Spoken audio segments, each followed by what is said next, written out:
ಹಾಗಾಗಿ ಒಂದು ಗ್ರಾಮ ಪಂಚಾಯಿತಿ ಅಂದ ತಕ್ಷಣ ನಮಗೆ ನೆನಪಿಗೆ ಬರೋದು ಏನು? ಚರಂಡಿ ಸ್ವಚ್ಛತೆ, ಬೀದಿ ದೀಪ ಅಥವಾ ರಸ್ತೆ ರಿಪೇರಿ ಅಲ್ವಾ? ಯಾವ್ದಾದ್ರೂ ಹೊಸ ಕೆಲಸ ಮಾಡ್ಬೇಕಂದ್ರೆ ಸರ್ಕಾರದಿಂದ ಅನುದಾನ ಬಂದಿಲ್ಲ ಅನ್ನೋ ಸಾಬೂಬು ಕೇಳಿ ಬರೋದು ಕಾಮನ್. ಆದ್ರೆ ಧಾರವಾಡ ತಾಲೂಕಿನ ಮುಮ್ಮಿಗಟ್ಟೆ ಗ್ರಾಮ ಪಂಚಾಯಿತಿ ಮಾಡಿರೋ ಈ ಕೆಲ್ಸ ನೋಡಿದ್ರೆ ನೀವು ವಾವ್, ಪಂಚಾಯಿತಿ ಅಂದ್ರೆ ಹೀಗೇ ಇರ್ಬೇಕು ಅನ್ನೋದು ಗ್ಯಾರಂಟಿ. ಮುಮ್ಮಿಗಟ್ಟೆ ಗ್ರಾಮ ಪಂಚಾಯಿತಿ ಇರೋದು ಪುಣೆ ಬೆಂಗಳೂರು ರಾಷ್ಟ್ರೀಯ ಹೆದ್ದಾರಿಗೆ ಅಂಟಿಕೊಂಡೆ. ಪಕ್ಕದಲ್ಲೇ ಇಂಡಸ್ಟ್ರಿಯಲ್ ಏರಿಯಾ ಕೂಡ ಇದೆ. ಹಾಗಾಗಿ ಇಲ್ಲಿ ಅಪರಿಚಿತರ ಓಡಾಟ ಜಾಸ್ತಿ. ಅದರ ಜೊತೆಗೆ ಕಳ್ಳತನ ಮತ್ತು ಅಪಘಾತಗಳ ಭಯ ಕೂಡ ಇತ್ತು. ಅದರಲ್ಲೂ ಮುಖ್ಯವಾಗಿ ಇಲ್ಲಿ ಅತಿ ಹೆಚ್ಚು ಹಿಟ್ ಅಂಡ್ ರನ್ ಕೇಸ್ಗಳು ದಾಖಲಾಗಿದ್ವು. ಅಂದ್ರೆ ಅಪಘಾತ ಮಾಡಿ ಗಾಡಿ ನಿಲ್ಲಿಸದೆ ಪರಾರಿ ಆಗೋದು ಇಲ್ಲಿ ಸಾಧಾರಣ ಆಗ್ಬಿಟ್ಟಿತ್ತು.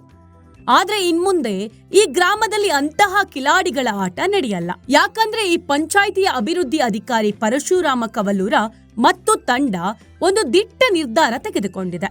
ಸರ್ಕಾರದ ಅನುದಾನಕ್ಕಾಗಿ ಕಾಯದೆ ಗ್ರಾಮಸ್ಥರಿಂದಲೇ ವರ್ಷಕ್ಕೆ ಬರೋಬ್ಬರಿ 50 ಲಕ್ಷ ರೂಪಾಯಿ ತೆರಿಗೆ ಸಂಗ್ರಹಿಸಿ ದಾಖಲೆ ಬರೆದಿದ್ದಾರೆ. ಅಷ್ಟೇ ಅಲ್ಲ, ಈ ಹಣದಲ್ಲಿ ಮೂಲಭೂತ ಸೌಕರ್ಯ ಕೊಟ್ಟಿದ್ದೂ ಆಯ್ತು.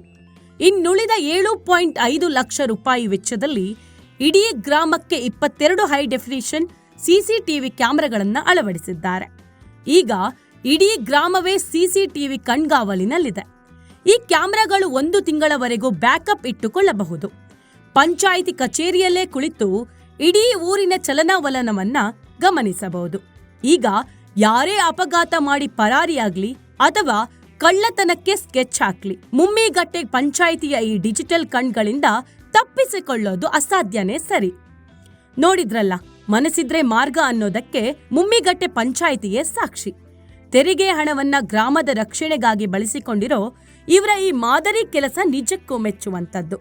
ರಾಜ್ಯದ ಎಲ್ಲಾ ಗ್ರಾಮ ಪಂಚಾಯಿತಿಗಳು ಮುಮ್ಮಿಗಟ್ಟೆಯನ್ನ ನೋಡಿ ಕಲಿಯೋದು ಅದೆಷ್ಟಿದೆ ಅಲ್ವಾ?